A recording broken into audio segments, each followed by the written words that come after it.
Every single day, 68 million people walk into a McDonald's somewhere in the world. 68 million? That's more than the entire population of France, every single day. And somewhere right now, someone is Googling, "How do I buy a McDonald's franchise?" Tens of thousands of people search this every single year, because on the surface, it seems like the safest bet in business. The brand is everywhere. The customers always show up, rain or shine, recession or boom. But here's what those search results don't tell you. Owning a McDonald's is one of the most expensive, most demanding, and most misunderstood business decisions you can make. And the people who go in without understanding the real numbers, they learn it the hard way. So let's break down what actually happens when you try to buy a McDonald's. First, how much does it actually cost? Most people assume McDonald's is expensive, but the real number still shocks them. To open a single McDonald's franchise in 2026, you need between $1.3 million and $2.7 million total investment, and that's just to get started. But here's the part that trips everyone up. McDonald's requires you to have at least $500,000 in liquid capital. Not borrowed, not from a loan. Cash, sitting in your account right now.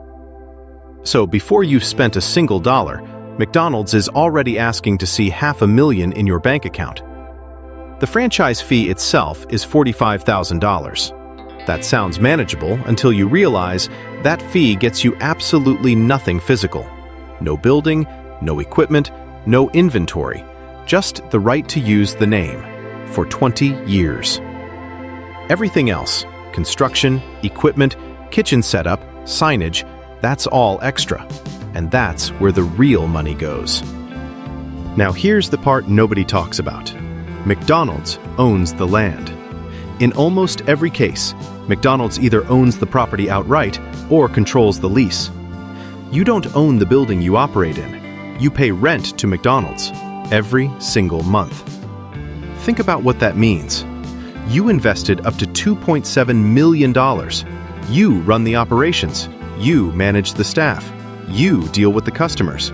But the building you're standing in, McDonald's owns it.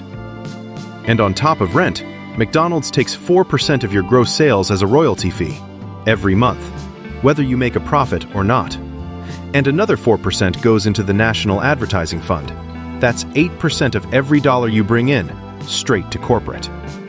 On a restaurant doing $2.9 million in annual sales, that's $232,000 a year, just in fees. Before labor, before food costs, before utilities. So how much do franchisees actually make? Here's where it gets interesting. The average McDonald's location in the US did $4 million in sales in 2025, up 2.3% year over year. Even after the E. coli incident in 2024, McDonald's recovered fast. Q1 2026 showed 11% system-wide sales growth. After all costs, labor, food, rent, royalties, operating expenses, the average McDonald's franchise owner takes home around $150,000 per year per location.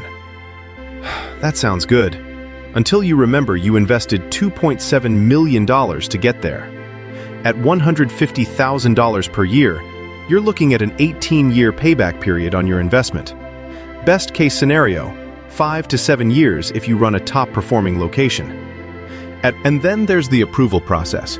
You can't just walk in with $2.7 million and buy a McDonald's. First, McDonald's doesn't sell new locations to most people. The vast majority of available franchises are existing restaurants being sold by current owners. You're buying a running operation, not building from scratch.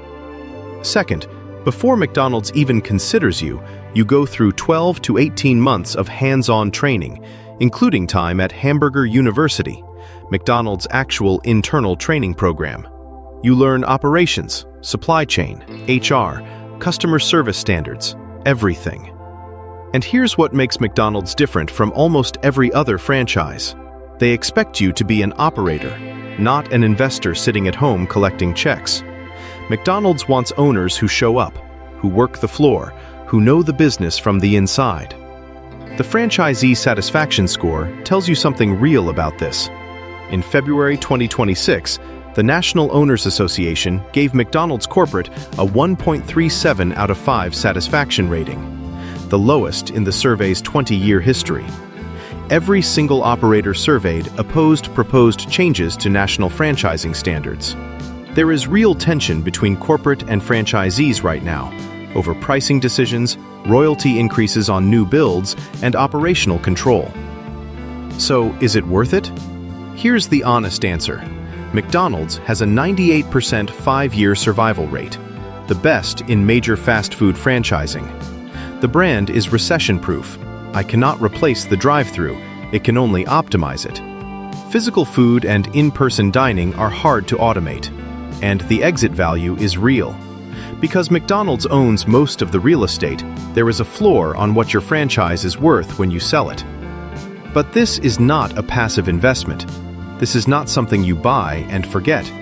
This is a business that demands your attention every single day, for 20 years.